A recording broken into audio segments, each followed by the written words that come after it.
जयतु भारतम। तो बंधुओं, ये मॉडर्न हिस्ट्री का 7वां लेक्चर, आधुनिक भारत के इतिहास पर 7वां व्याख्यान। 6वें में हम प्लासी के युद्ध तक पहुँचे थे। उससे आगे की चर्चा अब आगे हम कर रहे हैं। प्लासी के युद्ध के बाद देखिए, प्लासी के युद्ध में मीर जाफ़र ने गद्दारी की, उससे अंग्रेज़ों को सहायता मिली, तो अंग्रेज़ों ने मीर जाफ़र को नवाब बनाया। अब आप देखिए, अंग्रेज ब्रिटिश ईस्ट इंडिया कंपनी, एक कंपनी नवाब को बिठा रही है गद्दी पर अपने मर्जी से। एक व्यापारिक कंपनी एक नवाब को, बंगाल के नवाब को अपनी मर्जी से गद्दी पर बिठा रही है। आई थी व्यापार करने और अब राजनीतिक शक्ति बन गई, क्योंकि बंगाल की राजनीति का जो प्रमुख प्रतीक है,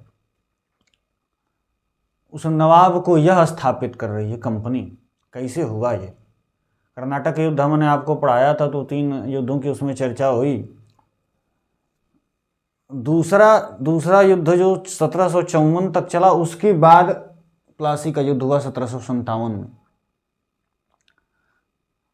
पहले युद्ध में भी वहाँ फ्रांसीसी जीते थे कर्नाटक में, दूसरे युद्ध में भी फ्रांसीसी ही जीते थे। कर्नाटक और हैदराबाद दोनों जगह फ्रांसीसियों ने जिस राजा को सपोर्ट किया था वही गद्दी पर बैठा। पर वहाँ अंग्रेजों ने षड्यंत्र करके कर्नाटक में जिसको बिठाया था फ्रांसीसियों ने, उस चांदा साहब को मरवा दिया और अपने आदमी मोहम्मद अली को गद्दी पर बिठाया। तो षड्यंत्र करना वहीं से ये सीख गए थे। और कुछ क्षेत्रों पर एक कंपनी का अपना अधिकार हो तो उससे क्या क्या लाभ हो सकते हैं, यह इन्होंने सीखा था डुप्ले से। डुप्ले ने ही सबसे पहले प्रयास किया कि हमारा कुछ क्षेत्रों पर हमारा अधिकार हो तो हम वहाँ खुद अपना मैन्युफैक्चरिंग करेंगे, हमें टैक्स भी नहीं देना पड़ेगा, खुद अपना व्यापार वहाँ करेंगे। और जो है कि जो बाहर से लोग व्यापार करने आएंगे तो हमारा क्षेत्र होगा तो हम भी उन पर टैक्स भी लगाएंगे और पैसा कमाएंगे और आगे बढ़ेंगे। डुप्ले ने, और सहायक संधि को भी तो डुप्ले ही ने एक तरह से शुरू किया। उसने नहीं शुरू किया, लेकिन उसका आधार उसी ने रखा। राजा को सपोर्ट किया, राजा ने जो है कि चांदा साहब उसके सपोर्ट से जो है कर्नाटक में नवाब बन गया। उधर हैदराबाद में भी उन्हीं के सपोर्ट से राजा बना। लेकिन अंग्रेजों ने, अब चूंकि यूरोप में अब ज़्यादा ताकत, पूरे विश्व में जहाँ भी युद्ध हो रहा था तो ज़्यादा ताकतवर ब्रिटिश ईस्ट इंडिया कंपनी ही ब्रिटिशर्स ही निकल रहे थे। तो अंग्रेजी सरकार ने क्या कहते हैं, फ्रांसीसी सरकार पर दबाव बनाया और डुप्ले को वापस बुला लिया वहाँ।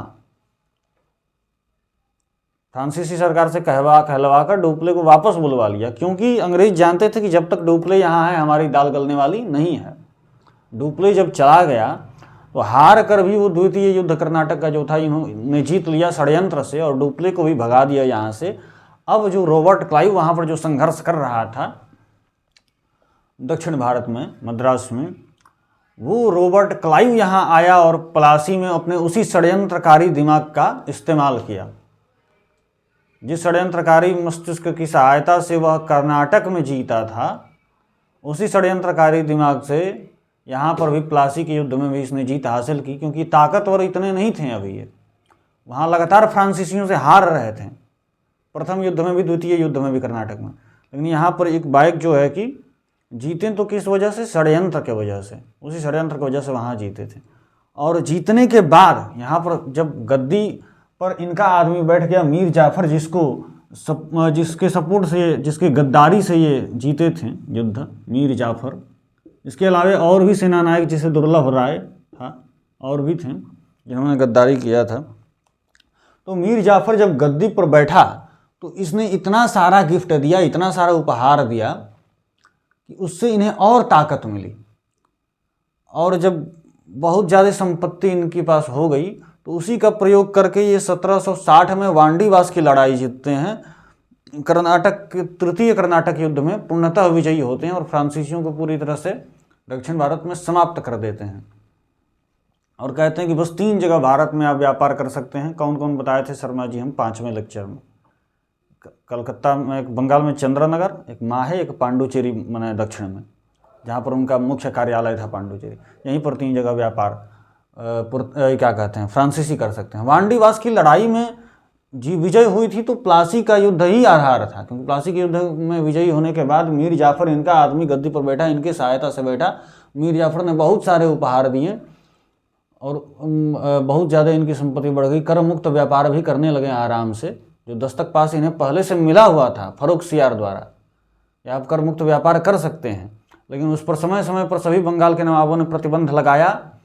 चाहे वो आपका मुर्शिद कुली खां हो गया, चाहे आपका जो है कि सरफराज तो 1 साल के लिए था हालांकि, चाहे आपका अलीवर्दी खान, चाहे शुजाउद्दौला, जो भी शासक थे सभी ने प्रतिबंध लगाया। और अलीवर्दी खान समझा के भी गया था सिराजुद्दौला को कि अंग्रेजों से सावधान रहना, इन्हें कभी कर मुक्त व्यापार नहीं करने देना, ये बड़ा दुरुपयोग भी कर रहे हैं। जो अब ये कंपनी तो कर मुक्त व्यापार करती ही थी, पर उसके जो अधिकारी जो थे, जो व्यापारी थे, वो निजी व्यापार भी करते थे कर मुक्त, उसका दुरुपयोग करते थे। उस पर भी प्रतिबंध लगाया था सिराजुद्दौला ने। तो बहुत सारे प्रतिबंध लगाए गए थे, लेकिन मीर जाफर जब इनका आदमी बैठा तो वो सारे प्रतिबंध हटा दिए गए। अब अंग्रेज कर मुक्त व्यापार कर सकते थे। तो सबसे पहले तो भैया ये बंगाल, उड़ीसा और आपका बिहार में कर मुक्त व्यापार कर सकते हैं, जो इन्हें दस्तक पास मिला था। अब जो है कि आप आराम से उसका प्रयोग अपना कर सकते हैं। तो कर मुक्त व्यापार कहाँ कहाँ, बंगाल, उड़ीसा, बिहार, जो कि बंगाल के ही अधीन सारे क्षेत्र थे। तो कर मुक्त व्यापार आप कर सकते हैं। तो अब जब कर नहीं लगेगा इनके व्यापार पर तो मुनाफा होगा ही, बहुत मुनाफा होगा। इसके अलावे जो ये चुपके चुपके, चोरी चोरी चुपके चुपके किया करते थे, अब फिल्म पर मत चले जाइएगा, चोरी चोरी चुपके चुपके, जो है कि जो चोरी चोरी चुपके चुपके जो ये निजी व्यापार किया करते थे, कंपनी के जो अधिकारी थे उस चाहते थे कंपनी को तो मुनाफा हो ही रहा है, दस्तक पास का यूज करके हम निजी व्यापार भी करें और कर मुक्त करें।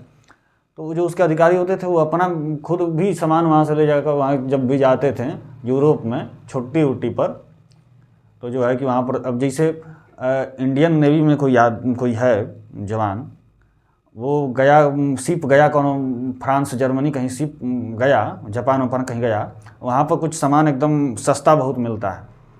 जैसे स्मार्ट बोर्ड जो यहाँ पर मान लीजिए 3 लाख में उपलब्ध है, वहाँ पर 20,000 में उपलब्ध हो जाए, तो वहाँ से वो लेते आए, उसको कोई छुपा के लेते आए, उसको टैक्स ना देना पड़े, तो 20,000 3 लाख का सामान 20,000 में लेते गया। मान लीजिए ऐसा एक उदाहरण दे रहे हैं। कोई मोबाइल लेते आए जो वहाँ पर 5,000 में उपलब्ध हो जाए, यहाँ पर 20,000 में, और आते आते टैक्स यहाँ पर लगे तब उतना दाम होता है, वो बिना टैक्स के लेते आए, मोबाइल तो छुपा के ला ही सकता।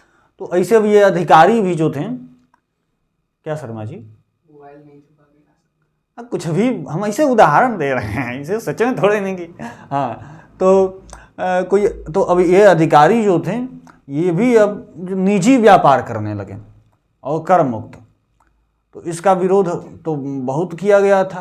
तो ये इलीगली जो काम करते थे उसको अब मीर जाफर ने लीगल बना दिया। आगे अब निजी व्यापार पर भी कोई कर नहीं लगेगा। जो ब्रिटिश अधिकारी जो करेंगे, ब्रिटिश ईस्ट इंडिया कंपनी के अधिकारी, उन पर अब कोई निजी व्यापार पर भी कोई कर नहीं लगाया जाएगा। अब ये लीगल हो गया, जो इलीगल था पहले वो अब लीगल बन गया। जैसे अभी बिहार में शराब इलीगल है, मान लीजिए नीतीश कुमार का सरकार गिरे, प्रशांत किशोर का सरकार आ जाए, तो वो तो पहले ही अनाउंस कर दिए कि सबसे पहले सरकार में आते हम शराब को लीगल करेंगे। तो अभी इलीगल है, अब लीगल हो जाएगा, हैं? तो हालांकि होना भी चाहिए, बहुत दिक्कत हुआ है उसके वजह से, कई सारे शरीफ बच्चे बहुत बर्बाद हो गए उसके वजह से। खैर वो बात सब अलग है। तो निजी व्यापार पर भी कर मुक्त कर दिया। जो अधिकारी थे, अंग्रेजी अधिकारी,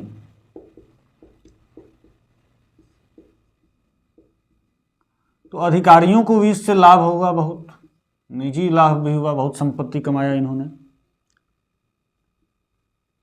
निजी व्यापार पर भी, निजी में दोनों में बड़ी लगता है कि ये नाम में छोटी ही लगता है। निजी में ना नहीं, बड़ी छोटी लगता है। हाँ, निजी व्यापार पर भी कर हटा दिया। उसको उस समय कर को चुंगी बोला जाता था, चुंगी। तो अब अंग्रेज अधिकारियों को भी अब ये भी निजी व्यापार करने कोई कर नहीं देना है। इसके अलावे यहीं पर अभी नहीं रुका, इसके अलावे कंपनी को जो डिमांड था उनका, उस हिसाब से हरजाने के रूप में युद्ध लड़े थे। तो हरजाना भैया अब सिराजुद्दौला तो नहीं रहा, तो अब जो नवाब बना है वही हरजाना भरे। बंगाल में अब युद्ध हुआ है तो हरजाना भरना पड़ेगा। तो 17,50,000 रुपया, 17,50,000 उस समय का, तो 17,50,000 रुपया, 17,50,000 रुपया जो है कि इन्हें हरजाने के रूप में दिया गया अंग्रेजों को। अब इतना पैसा आया, बहुत पैसा आया, अब इस पैसे से ही और पैसा बनाएंगे, ऊपर से कर लग ही नहीं रहा तो अमीर होंगे। अब जब पैसा आएगा तो ये अपनी सैन्य क्षमता को बढ़ाएंगे। और इसके अलावे तो एक बात और भूल ही गए आपको बताना, कलकत्ता के पास 24 परगना की जमींदारी इन्हें मिल गई। और ये परगना क्या होता है शर्मा जी, परगना क्या होता है? जमींदारी तो मिली 24 परगना की, तो परगना होता क्या है? आज के समय में जो तहसील है ना, उसको मान लीजिए परगना। आज़ादी से पहले ब्रिटिश काल में, चाहे मुगल काल में, चाहे सल्तनत काल में परगना होता था। पीर और परगना, पीर जो आज का ग्राम पंचायत है उसको पीर बोला जाता था, पीर। कई पीर मिलकर एक परगना बनते थे।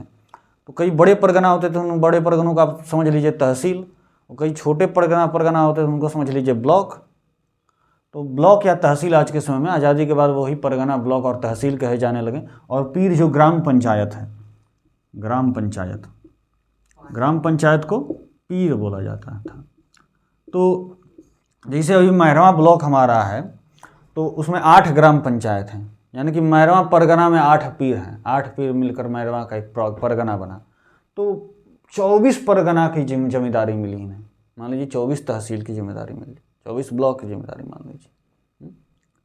अब हमारे बिहार में जो सिवान जिला है उसमें पूरा 18 ब्लॉक है मिला के, मान लीजिए समझ लीजिए करीब इन्हें 1.5 जिला मिल गया। तो इतनी जिम्मेदारी इन्हें मिली, यानी अब वहाँ का सब राजस्व वसूली यही करेंगे, लगान यही वसूलेंगे सब। तो जमींदारी मिल गई, इतना ज़मीन मिल गया, जो है कि कर मुक्त व्यापार हो गया, 17,50,000 रुपया मिल गया। तो अब इससे जितना मुनाफा हुआ इन सब का प्रयोग इन्होंने किया दक्षिण भारत में जो संघर्ष चल रहा था इनका फ्रांसीसियों से, उसमें प्रयोग किया। और 1760 में वांडीवास की लड़ाई में फ्रांसीसियों को बुरी मात दी, बहुत बुरी तरह से पराजित किया। और 1759 में बेदरा की लड़ाई में डचों को भी पराजित किया। तो आधार क्या था? प्लासी था। प्लासी के युद्ध में ना जीतते, ना मीर जाफर गद्दारी करता, ना उधर ये सब होता। और उसी से इन्हें बल मिला। 1759 में डचों से जीतते हैं, फिर 1760 में फ्रांसीसियों से जीतते हैं, उसी से बल मिला। तो ये जाके 1764 में बक्सर के युद्ध में तीनों को इन्होंने पराजित किया। बंगाल के नवाब को भी, मीर कासिम आगे देखेंगे, अवध के नवाब को भी, और मुगल शहंशाह शाह आलम द्वितीय को भी, तीनों की एक संयुक्त सेना थी, संघ था, उनको पराजित कर दिया। क्योंकि कॉन्फिडेंस, अब आत्मविश्वास, जो आत्मशक्ति जो बढ़ गई थी, लगातार जीतते आ रहे थे। इन सब का आधार प्लासी का युद्ध ही था। तो इतना तो हुआ। अब इसके बाद जो है कि इतना तो सब इसने दे दिया, अपनी कृतज्ञता व्यक्त की मीर जाफर ने। इसके बाद इसे जो जिन चुनौतियों का सामना करना पड़ा वो क्या थी? अब गद्दार चूँकि है, गद्दारी करके गद्दी हथियाया है, गद्दारी करके गद्दी हथियाया है, तो कई लोग होंगे जो इसको स्वामी के रूप में स्वीकार नहीं करेंगे। गद्दार को कोई स्वामी क्यों माने? तो कई लोगों ने विरोध किया, जिसमें पहला नाम आता है ये मिदनापुर, एक जगह है खड़गपुर के पास में आज के समय में, खड़गपुर। शर्मा जी खड़गपुर जानते हैं ना? हाँ, बंगाल में खड़गपुर। और MS धोनी फिल्मिया देखे हैं, उसमें जब रेलवे में जब नौकरी उसका लगता है TT, तो ये खड़गपुर में जाता है। तो जो है कि कहता है कि हमको क्रिकेटर बनना है, हम कर रहे हैं खड़गपुर रेलवे स्टेशन में, इधर से उधर चक्कर लगा रहे हैं, भटक रहे हैं। तो जो है कि खड़गपुर IIT भी है, IIT खड़गपुर। और खड़गपुर दुनिया का सबसे बड़ा जो है कि रेलवे स्टेशन भी, अब तो गोरखपुर शायद हो गया है प्लेटफॉर्म सबसे। खैर तो खड़गपुर, IIT खड़गपुर भी है वहाँ जो है कि, तो खड़गपुर के पास ही, खड़गपुर से 15 किलोमीटर की दूरी पर मिदनापुर एक है, मिदनापुर जिसका पुराना नाम मेदिनीपुर था, मिदनापुर, मिदनापुर पुराना नाम इसका मेदिनीपुर था, मेदिनीपुर से ही मिदनापुर बना है, मेदिनीपुर। और मेदिनी माने होता है धरती, धरती का पर्यायवाची शब्द है मेदिनी, तो मेदिनीपुर। धरती का नाम मेदिनी इसलिए पड़ा, मधु का मेदा धरती पर फैला इसलिए इसका नाम मेदिनी पड़ा। मधु कैटभ जो 2 दैत्य थे, विष्णु जी अपना जो है कि जांग में दबा के जिसको मार दिए, तो वही मधु का मेदा जब धरती पर फैला तो इसका नाम मेदिनी पड़ा।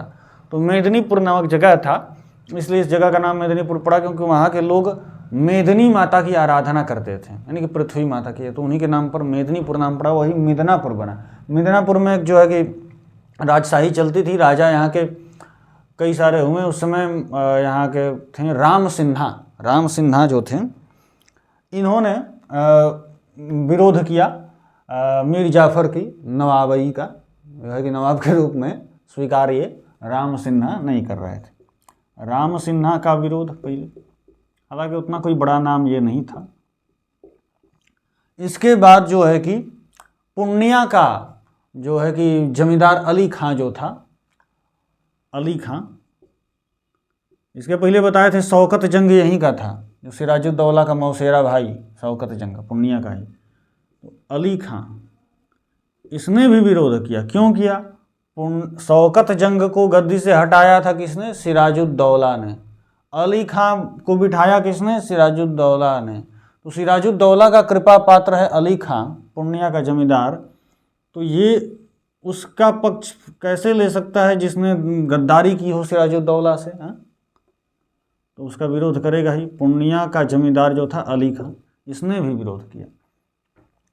इसके अलावे जो दुर्लभ राय था, जिसने मीर जाफर के साथ ही दगाबाजी की थी, दुर्लभ राय, इसने क्या किया? दुर्लभ राय ने जमींदारों को, कई सारे जमींदारों को भड़काया मीर जाफर के प्रति विरोध के लिए, जमींदारों को उकसाया।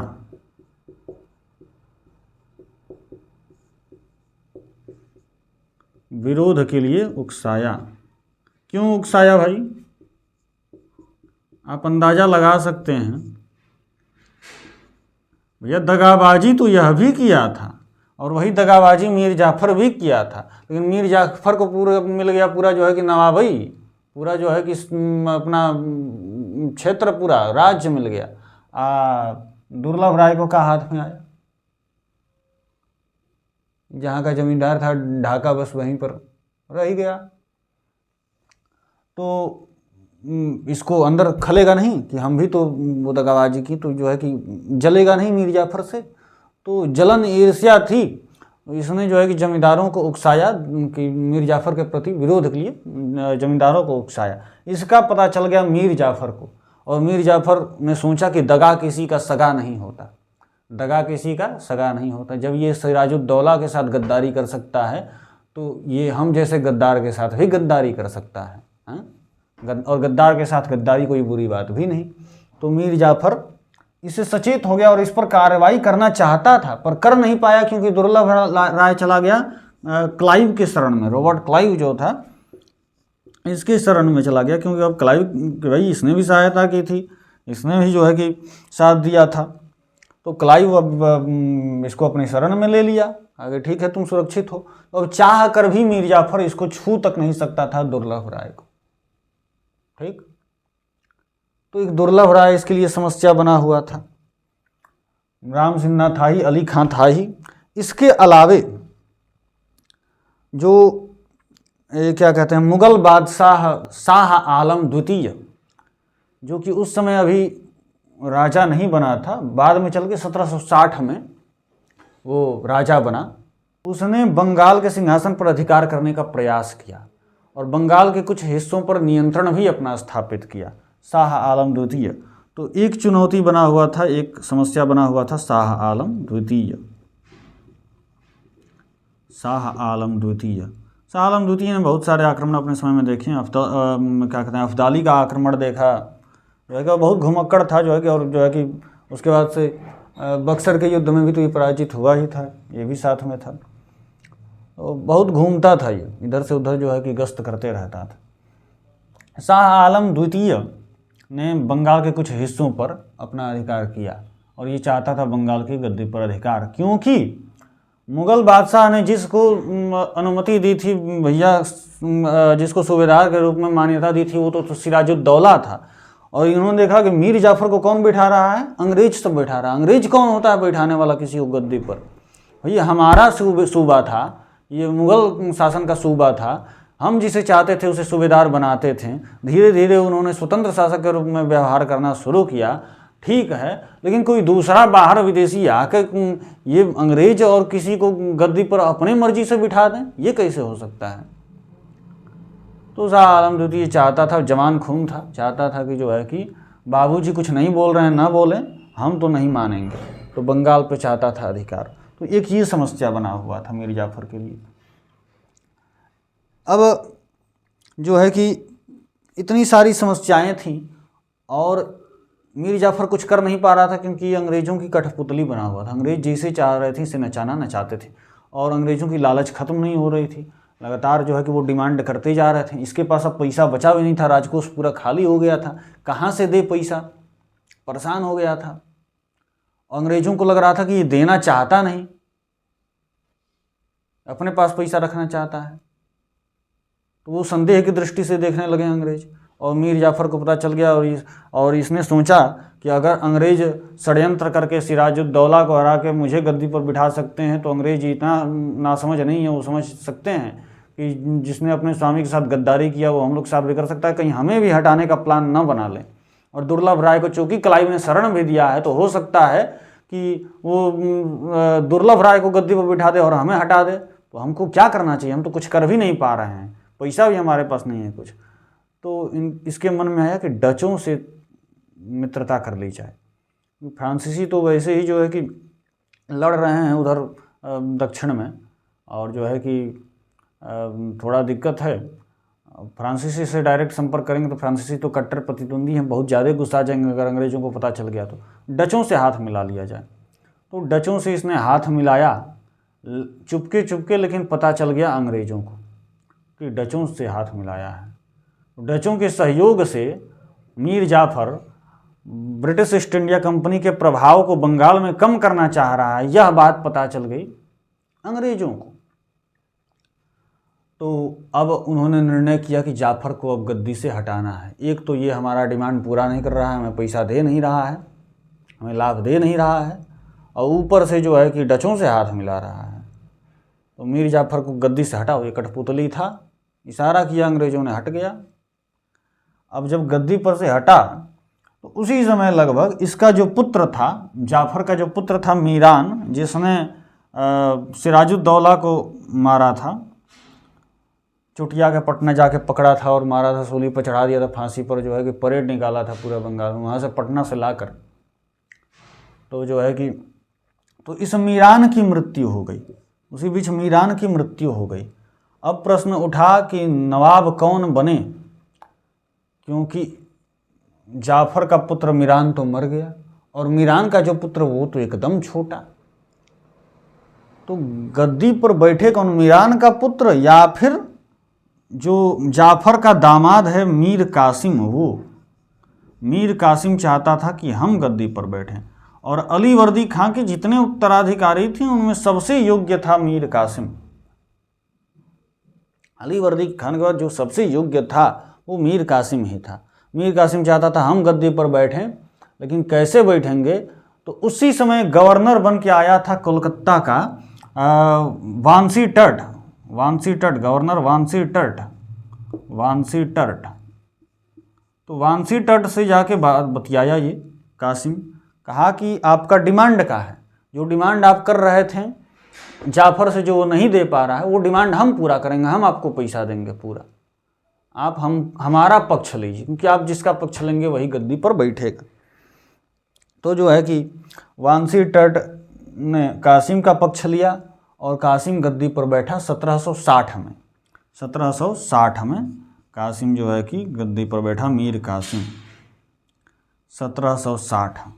वानसी टट, गवर्नर वानसी टट ने मीर कासिम का पक्ष लिया और मीर कासिम ने जो है कि वो आवश्यक धनराशि जो थी वो प्रदान किया, बहुत बड़ी धनराशि प्रदान की अंग्रेज़ों को। लेकिन ये अंग्रेज़ों की चाल से भली भांति परिचित था, जानता था कि जब ये सिराजुद्दौला को हटा सकते हैं, जब मीर जाफ़र को हटा सकते हैं, जिन्होंने गद्दारी करके और इतना बदनाम सह के और सिराजुद्दौला को हराने में मदद किया, उसको भी ये गद्दी से हटा सकते थे। जो उनके हाथ की कठपुतली था, जैसा ये नचाते थे वैसा नाचता था, उसको भी गद्दी से हटा सकते थे, तो हमको भी हटाएंगे एक दिन। तो ये चाल से भली भांति परिचित था, अंग्रेज़ों की, चालाक भी था। तो जो है कि इसने थोड़ा किनारा करना शुरू किया और इसने निर्णय किया कि हमें अपने आप को मजबूत करना होगा। तो सबसे पहला काम इसने ये किया कि सोचा कि यहाँ रहकर तो जो है कि हम, क्योंकि यहीं कलकत्ता में ये हैं, मुर्शिदाबाद में हम एकदम पास ही हैं, यहाँ रहकर इनकी आंख नज़रों के सामने रहकर हम अपने आप को सुदृढ़ नहीं कर सकते, तो हमें दूसरी जगह कहीं दूर जाना होगा। तो इसने अपनी राजधानी को शिफ्ट किया मुर्शिदाबाद से मुंगेर। मीर कासिम ने मुंगेर अपनी राजधानी को शिफ्ट किया, मुर्शिदाबाद से ये मुंगेर चला गया। ये सबसे पहले ढाका से मुर्शिदाबाद किसने शिफ्ट किया था? तो मुर्शिद कुली खान है। अब मुर्शिदाबाद से मुंगेर कौन शिफ्ट कर रहा है? मीर कासिम। तो मुंगेर ये चला गया और वहाँ पर अपनी सैन्य क्षमता को विकसित करने का प्रयास करने लगा, सुदृढ़ करने लगा, कई सारे सुधार लाया।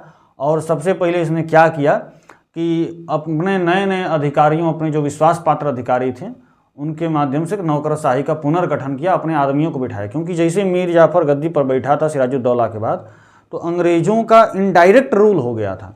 वो डायरेक्ट रूल नहीं कर रहे थे, इनडायरेक्टली कर रहे थे, और अधिकारियों की नियुक्ति में भी वो हस्तक्षेप करते थे कि इस अधिकारी की नियुक्ति कहाँ होगी। तो वो अधिकारी जो थे वो भी इनके अंग्रेज़ों के ही बिठाए हुए थे कई सारे। तो उन अधिकारियों से खतरा था, वो अधिकारी सारे संदेश अंग्रेज़ों को देते। तो इसने सबसे पहले उन अधिकारियों को, उन कर्मचारियों को निकाला और अपने विश्वास पात्र अधिकारियों को बिठाया और नौकरशाही का पुनर्गठन किया। तो जो है कि ये सब काम करने लगा। अंग्रेज़ों को चिंता हुई कि भैया ये बहुत खतरनाक काम कर रहा है, जो है कि हमें आंख दिखा रहा है, हमारी बिल्ली हम ही से म्याऊं, हमने इसे गद्दी पर बिठाया, ये हमें को जो है कि चुनौती दे रहा है। तो इसके लेकिन यहीं पर रुका नहीं। इसने कहा कासिम ने कि तुम मुक्त व्यापार कर रहे हो वो तो ठीक है, फर्रुख सियार ने अनुमति दिया था दस्तक पास से, लेकिन जो निजी व्यापार कर रहे हैं अधिकारी वो हम नहीं करने देंगे, जिसकी अनुमति जाफ़र ने दी थी, मीर जाफ़र ने। मीर जाफ़र समझते हो का हमको? हम जो है कि निजी व्यापार की अनुमति नहीं देंगे। निजी व्यापार में जो है कि कर देना पड़ेगा, निजी व्यापार में कर मुक्त नहीं हो सकता। निजी व्यापार में कर तो भैया लगेगा, कर लगेगा, बिना कर के निजी व्यापार नहीं, कंपनी करे ठीक। तो जो है कि शाही फरमान जो मिला था दस्तक पास, उसका वैयक्तिक उपयोग नहीं कर सकते, यानी कि निजी व्यापार नहीं कर सकते, सिंपल भाषा में। अब इस बात से परेशान हो गया पटना का एक अधिकारी था एलिस। तो एलिस ने विद्रोह कर दिया। इसने एक अपनी सेना की टुकड़ी लेकर ये गया और आक्रमण कर दिया। तो मीर कासिम ने इसे बुरी तरह पराजित कर दिया एलिस को और मार डाला। अब अंग्रेजी अधिकारी को मीर कासिम मार दिया, वो मीर कासिम जिसे अंग्रेज़ों ने ही स्वयं बिठाया हो सिंहासन पे। तो अंग्रेज तो बड़े क्रोधित हुए, लेकिन यहाँ पे तो पराजित हुए थे। तो जल्दी से भागले वानसी तट कहाँ गया हो? वानसी तट, हाँ, जल्दी से भागले मुंगेर पहुँचा वानसी तट और कहा कि आपने हमारे अधिकारी को मार दिया एलिस को। आक्रमण पहले कौन किया था? वो किया था ना।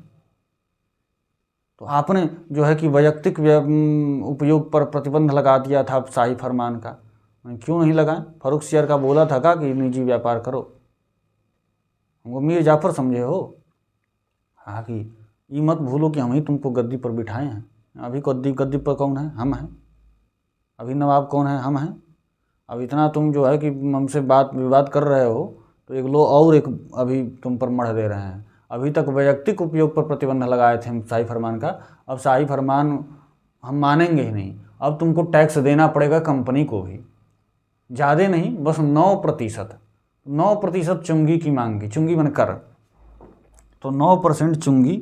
वांसी टट को समझे में नहीं आ रहा था क्या करे, वहाँ पर सब सेना इसका सब थी इसका, जब मुंगेर चला गया था वहाँ पर अपना सब निर्माण कर लिया था बढ़िया से, तो 9% चुंगी।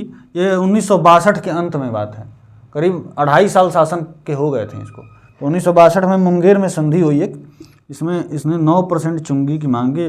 वांसी टट ने कहा ठीक है अभी तो हम स्वीकार कर रहे हैं, लेकिन जाएंगे कोलकाता काउंसिल में इस बात को उठाएंगे, अगर काउंसिल अगर मान जाए तभी होगा। काउंसिल परिषद इनका जो होता था, मंत्रिमंडल आप मान सकते हैं कोलकाता में, वहाँ से अगर पारित होगा प्रस्ताव तभी होगा।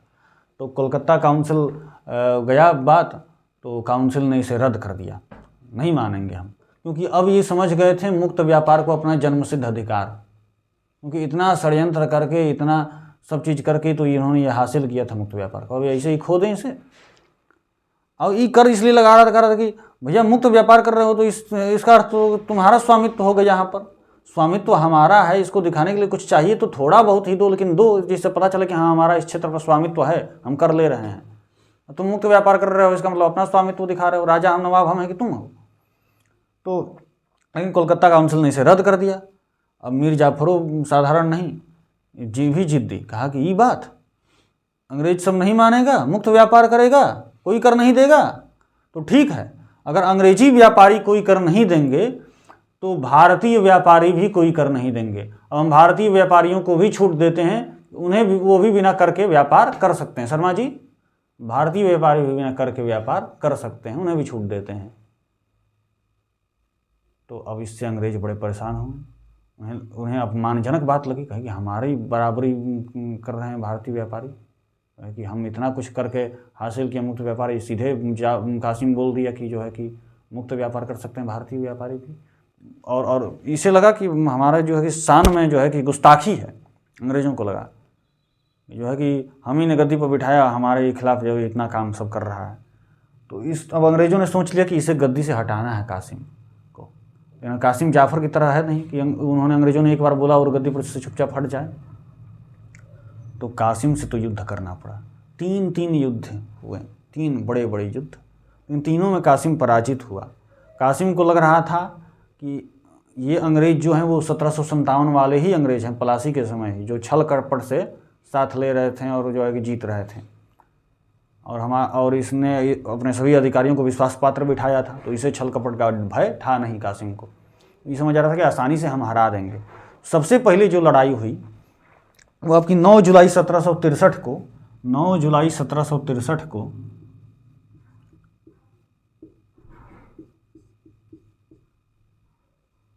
बर्दवान के कहवा नामक जगह में हुई। यहाँ पर पराजित हुआ। इसके बाद दूसरी लड़ाई हुई 2 अगस्त को, 2 अगस्त 1763 को ही। ये लड़ाई हुई मुर्शिदाबाद के ही क्षेत्र में। मुर्शिदाबाद का एक क्षेत्र नाम था, क्या नाम था उसका, गिरिया। तो गिरिया में लड़ाई हुई, तो यहाँ पर भी जो है कि पराजित हुआ। इसके बाद 4 और 5 सितंबर को लड़ाई हुई।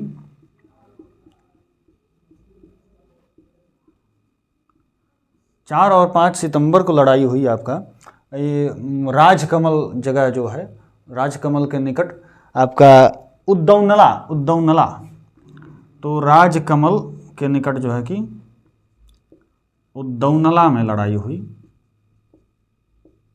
तो यहाँ पर भी ये पराजित हुआ। 3 युद्धों में करारी मात इसे मिली मीर कासिम को।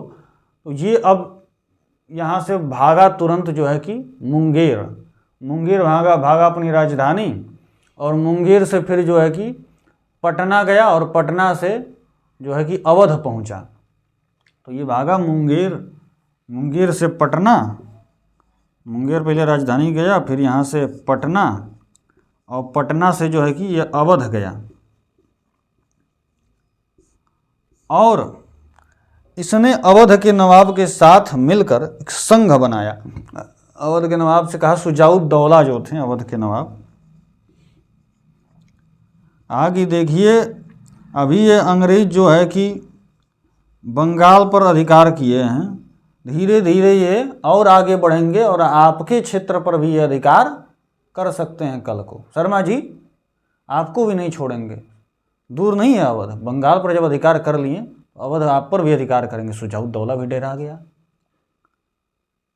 कहा कि ठीक है तो हम साथ मिल जाते हैं, दोनों ताकतें मिलकर उनसे लड़ेंगी। तो फिर सोचा इसने कि दो से भले भले तीन। जो शाह आलम द्वितीय था इसको भी इंटरेस्ट था कुछ बंगाल में, मीर जाफर के समय में इसने भी आक्रमण किया था, कुछ क्षेत्रों पर अधिकार किया था। अब तो वो राजा बन गया है शाहजहाँ तृतीय के बाद, तो उनको भी मिला लेते हैं। मुग़ल शासक इतने बड़े शासक रहेंगे हमारे साथ, दो से भले तीन। तो मुग़ल शासक से बात की तो भी तैयार हो गया शाह आलम द्वितीय। ये तीनों मिल गए और तीनों ने मिलकर लड़ाई लड़ी, बक्सर की लड़ाई, बक्सर का युद्ध 22 अक्टूबर 1763 को, बक्सर का युद्ध। लेकिन ये भूल गए थे, ये इन्हें नहीं पता था कि जो है कि 1757 वाले अंग्रेज़ों में और आज के अंग्रेज़ों में ज़मीन आसमान का फ़र्क है। क्यों है, क्यों है शर्मा जी, क्यों है, क्यों फ़र्क है ज़मीन आसमान का? 1757 वालों 1764 22 अक्टूबर 1764 को लड़ाई हुई। फ़र्क क्यों है ज़मीन आसमान का? क्योंकि उस समय बैकबोन नहीं था। हाँ, उस समय ये उतने अमीर भी नहीं थे और इन्होंने बहुत सारे कर्जे ले रखे थे ब्रिटिश गवर्नमेंट से, ईस्ट इंडिया कंपनी ने। उस कर्जे को भरने में ही लगे थे और कई सारी लड़ाइयाँ भी लड़ रहे थे। कर्नाटक में भी लड़ाई लड़ रहे थे फ्रांसीसियों से। तो 1757 में जैसे ही प्लासी का युद्ध इन्होंने जीता, इन्हें उतना ज़्यादा मुनाफा मिला, नजराना उतना मिला और कई सारे जो है कि सुविधाएं भी इन्हें दी गई, सहूलियत भी दी गई। तो उससे इनका जो है कि फिनांस स्ट्रांग हुआ और उसका प्रयोग इन्होंने किया डचों और फ्रांसीसियों के साथ लड़ाई में। तो 59 में इन्होंने बेदरा की लड़ाई में डचों को हराया और 60 में वांडीवास की लड़ाई में फ्रांसीसियों को हराया।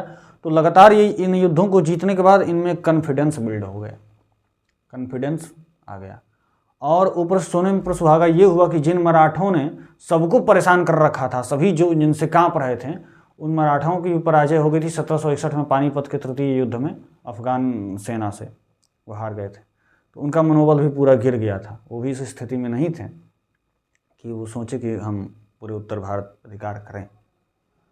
तो इनका रास्ता, हालांकि मराठों से अभी तक डायरेक्ट संघर्ष नहीं हुआ था, आगे होगा आंग्ल मराठा संघर्ष, अभी तक नहीं हुआ था अंग्रेज़ों का। लेकिन उन्हें भय भी नहीं था क्योंकि जान रहे थे कि अभी हारे हैं मराठा, तो अभी कोई कदम ये उठाएंगे नहीं। तो और 2 युद्ध लगातार जीते हैं और इन्हें ताकत भी मिली है, जो है कि उधर दक्षिण में भी पूरा इनका जो है कि व्यापार पूरा फल फूल रहा है मद्रास में, और इधर भी जो है कि बहुत मुक्त व्यापार करके बहुत पैसा कमा लिए हैं। 24 परगना की जमींदारी मिली गई थी, कई सारे नजराने मिल गए हैं। उन पैसों से जो है कि इन्होंने बहुत आधुनिक हथियार तैयार कर लिए हैं, सेना को सुदृढ़ कर लिया है। तो अब ये पूरी तरह से तैयार थे। 57 की लड़ाई में इन्होंने षड्यंत्र किया, इसमें किसी षड्यंत्र का साथ नहीं दिया, बिना किसी षड्यंत्र के पूरी शक्ति के साथ इन्होंने युद्ध किया। और तीनों की सेनाओं को, उस समय एक अकेला जो है कि सिराजुद्दौला था और उसको हराने के लिए इन्होंने षड्यंत्र किया, गद्दार मीर जाफ़र मिला तब ये जीत सकें। यहाँ पर बिना किसी षड्यंत्र के 3 सेनाएं हैं। मीर कासिम की सेना, जो है कि शुजाउद्दौला अवध के नवाब की सेना, और जो है कि शाह आलम द्वितीय की सेना, तीनों की सेना को इन्होंने पराजित कर दिया, जब बहुत ताकतवर हो गए थे। और जैसे ये पराजय हुई इनकी बक्सर के युद्ध में, अब सारी संभावनाएं नष्ट हो गई कि उत्तर भारत में अब कोई अंग्रेज़ों को चैलेंज कर सकता है। इसकी कोई संभावना शेष नहीं बची और इनकी बहुत गजब की विजय हुई, जो है कि। और जो मुग़ल शक्ति की जो भी कुछ बची कुछ जो इज्जत रह गई थी, वो भी सब तहस नहस हो गई, मिट गई, मिट्टी में मिल गई इज्जत। तो इज्जत भी चली गई इनकी।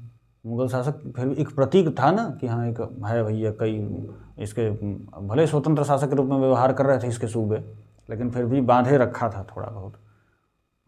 हालांकि आगे हम देखते हैं 1857 के समय तक जो है कि मुग़ल शासक बहादुर शाह जब द्वितीय को जो है कि ये एक मन में प्रतीक के रूप में प्रयोग करते हैं जब 1857 की क्रांति होती है। तो जो ही कहें कि हाँ भाई हमारे ये प्रतीक हैं, हमारे जो है कि राजा हैं, नवाब हमारे शहंशाह हैं बहादुर शाह, तो एक प्रतीक था।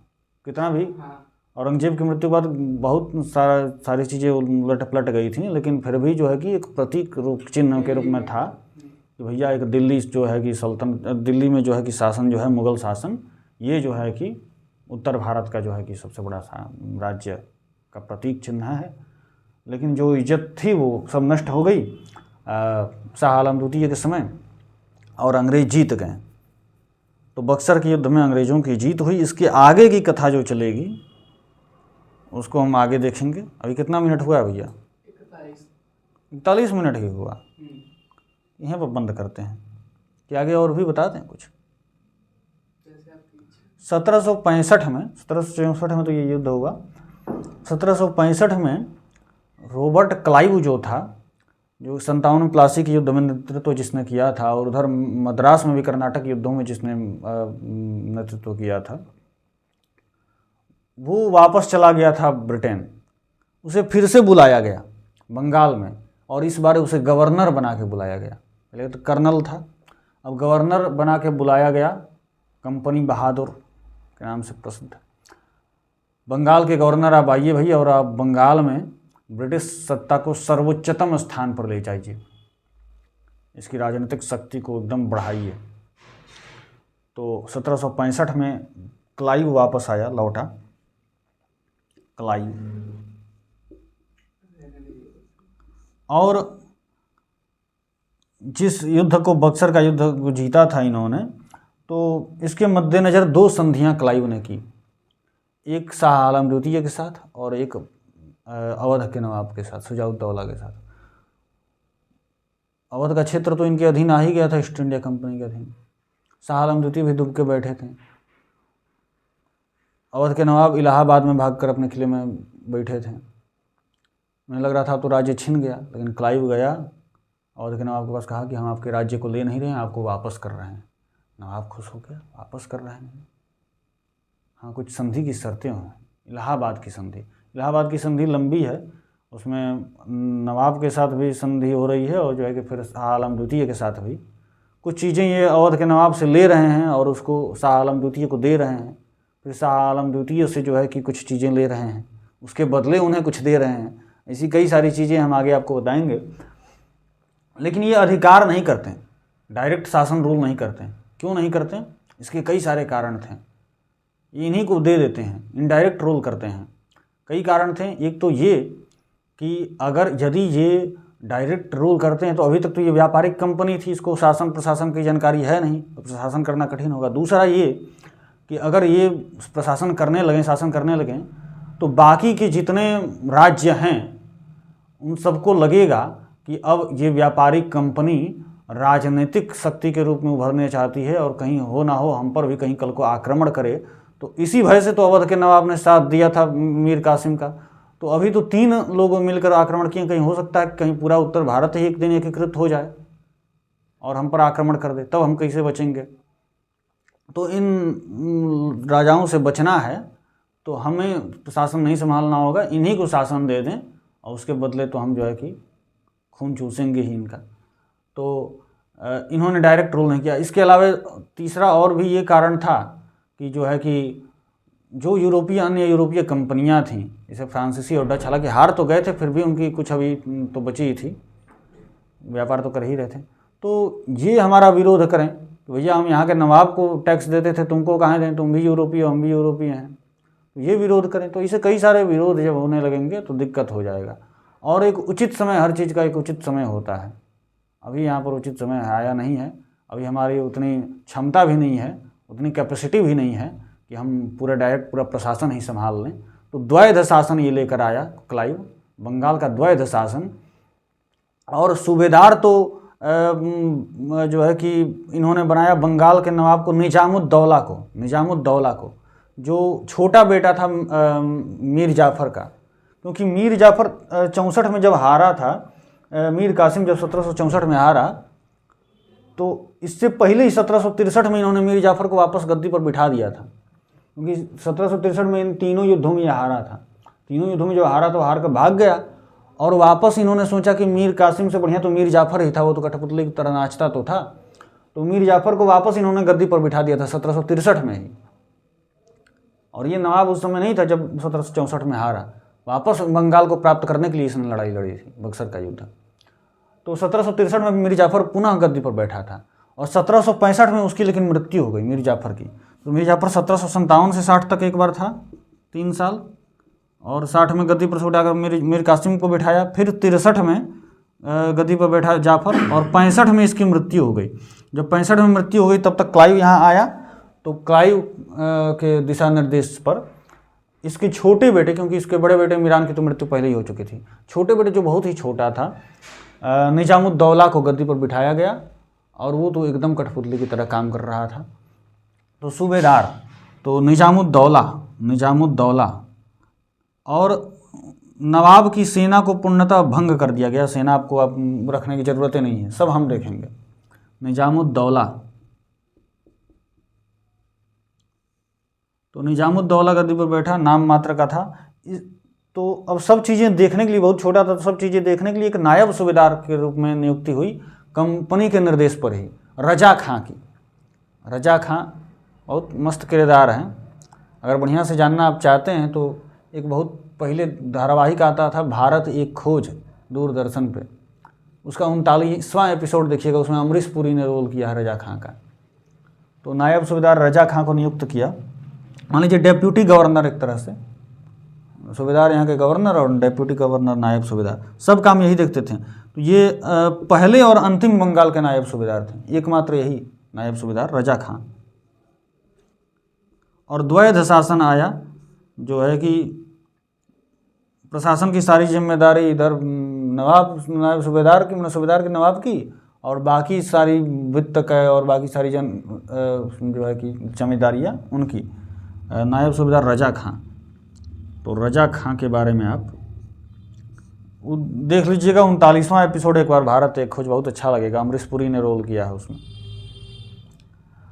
तो आगे द्वैध शासन हम समझेंगे और इलाहाबाद की संधि हम समझेंगे कल के लेक्चर में। बक्सर का युद्ध हो गया है, द्वैध शासन और इलाहाबाद की संधि जो अवध के नवाब और शाह आलम द्वितीय के मध्य हुआ, के साथ हुआ, रॉबर्ट क्लाइव का, उसको हम देखेंगे।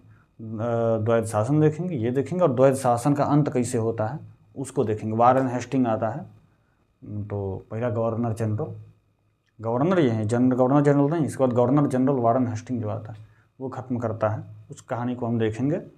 तब तक के लिए जयतु भारतम, जयतु भारतस्य संस्कृते, जय श्री राम।